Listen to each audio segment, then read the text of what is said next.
50 years ago, one of the major battles in independent India was to liberate Indian women from a prevailing mindset.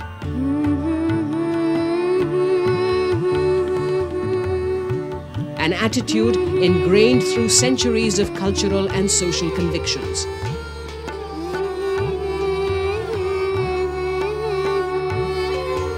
Although there were numerous reformist movements like Raja Rama Mohan Roy's abolition of Sati and Pandit Ishwar Chandra Vidya Sagar's widow remarriage movement, it was the freedom struggle which became the crucible where this problem was tackled once again.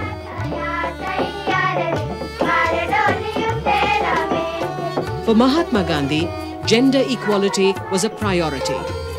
Gandhi said, "As long as the women of India do not take part in public life, there can be no salvation for the country. I would have no use for that kind of Swaraj."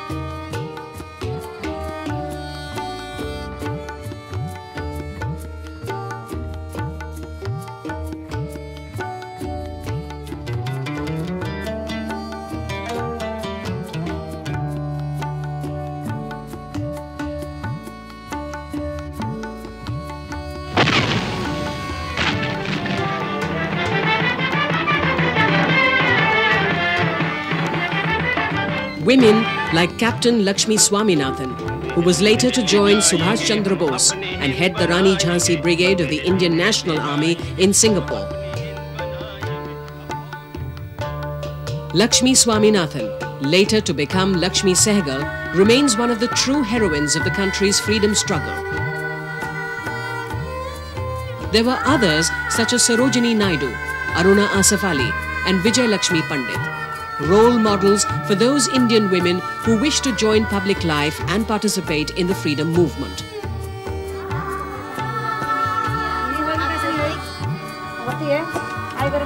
But these success stories, even then, were more the exception.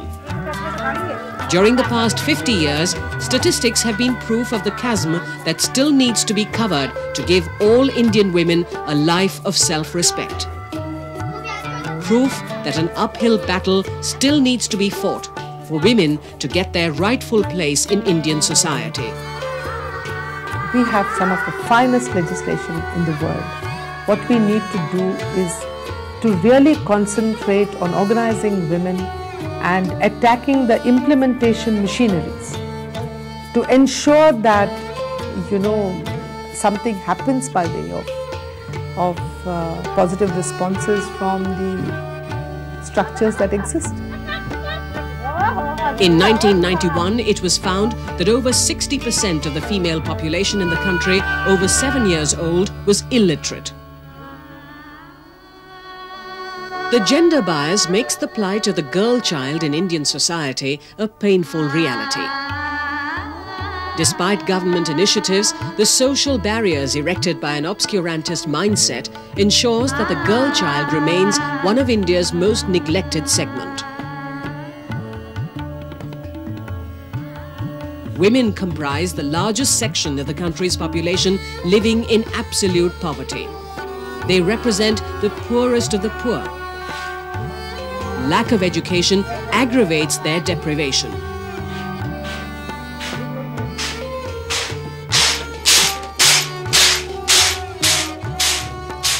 Yet, ironically, one of the most inspiring stories of post-independent India is that of a woman. A woman who in January 1966 was sworn in as the country's first female Prime Minister. Indira Priyadarshini Gandhi. Daughter of Jawaharlal Nehru, Indira was exposed to public life from a very early age. Although she was elected the president of the Congress Party in 1959, it was only when she became Prime Minister that she came into her own.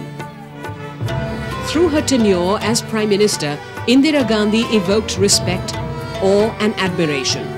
She wielded total power and was often referred to as the only man in her cabinet. Indira Gandhi was assassinated on the 31st of October 1984. But by then, she had come to represent, at least to the world at large, the symbol of emancipation of the Indian woman. She had reached the pinnacle of public life in her country, become an icon who inspired hundreds of thousands of women all over the world.